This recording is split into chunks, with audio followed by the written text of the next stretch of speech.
కలగజేసుకుంటే భారతదేశం ఊరుకోదు అని అమెరికన్ ప్రెసిడెంట్ను హెచ్చరించిన భారత ప్రధానమంత్రి శ్రీమతి ఇందిరాగాంధీ గారు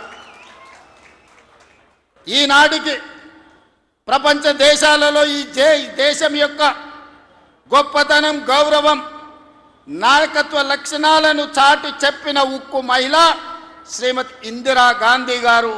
వారిని స్మరించుకోవాల్సిన అవసరం ఈ దేశంలో రాజకీయాలలో ఉండే ప్రతి ఒక్కరికి, ఈ యువతరానికి అవసరం ఉన్నది. ఇక మూడో తరం, ఆ తరం గురించి నేను చెప్పాల్సిన అవసరం లేదు. మూడు పదాలు ఎన్టీఆర్. ఈ 3 అక్షరాలు నీతి, నిజాయితీ, నిబద్ధత, ఉక్కు సంకల్పం కలిగిన నాయకుడు ఎవరైనా ఉన్నారు ఈ దేశంలో అంటే తెలుగు జాతి గర్వించదగ్గ బిడ్డ ఎన్టీఆర్. డాక్టర్ బాబాసాహెబ్ అంబేద్కర్, శ్రీమతి ఇందిరాగాంధీ, అన్న ఎన్టీఆర్ ఈ భారతదేశ జాతి రత్నాలు. ఈ జాతి రత్నాలు ఈ దేశం ఉన్నంతకాలం, మానవుల మనుగడ ఉన్నంతకాలం వారి కీర్తి ప్రతిష్టలు, వారి నిర్ణయాలను మనం స్మరించుకోవాల్సిన బాధ్యత ఈరోజు మన అందరి మీద ఉన్నది. మిత్రులారా, ఈనాడు ఈ కార్యక్రమం తీసుకుంటున్నప్పుడు చాలామంది చాలా రకాలుగా మాట్లాడుతున్నారు.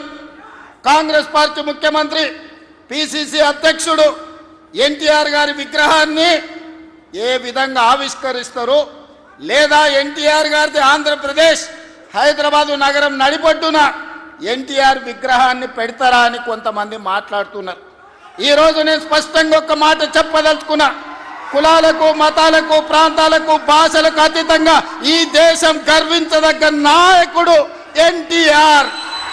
ఆ ఎన్టీఆర్ స్ఫూర్తి హైదరాబాదు నగరం నడిపొట్టున వారి స్ఫూర్తితో పరిపాలన అందిస్తున్న మా ప్రభుత్వం అమీర్పేట్ చౌరస్తాలో, మైత్రి వనంలో ఈ దారిలో వెళ్ళే ప్రతి వాడికి ఒక స్ఫూర్తిని నింపడానికే ఈరోజు వారి విగ్రహాన్ని ఇక్కడ మేము ఆవిష్కరించుకున్నాం.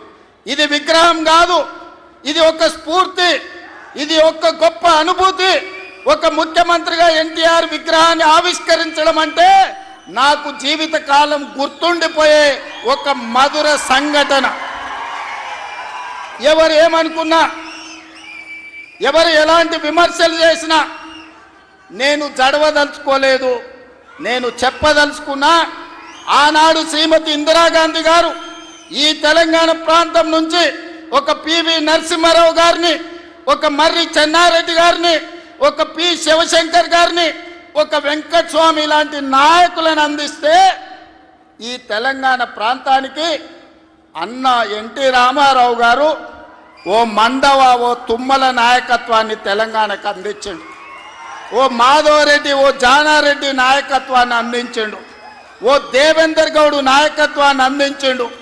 ఓ కడియం శ్రీహరి, ఒక మోత్కుపల్లి నరసింహులు లాంటి నాయకులను ఈ తెలంగాణకు అందించిండు.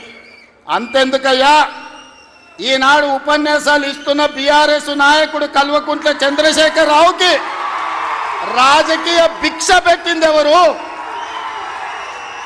అన్న లేకుంటేనే మీరు నాయకులు అయ్యిండ్రా?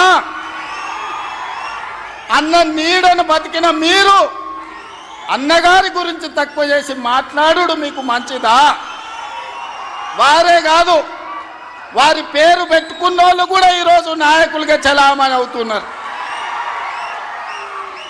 ఆయన ప్రోత్సాహం ఇచ్చి, ఆయన భుజము తట్టి, ఆయన అవకాశం ఇచ్చిన ఓ తుమ్మల, ఓ మండల, ఓ మండవ, ఓ జానా, ఓ మాధవరెడ్డి, ఓ దేవేందర్ గౌడ్, ఓ కడియం శ్రీహరి, ఓ మోత్కుపల్లి నరసింహులే కాదు, తెలంగాణలో నాయకత్వాన్ని వహిస్తున్న కల్వకుంట్ల చంద్రశేఖర్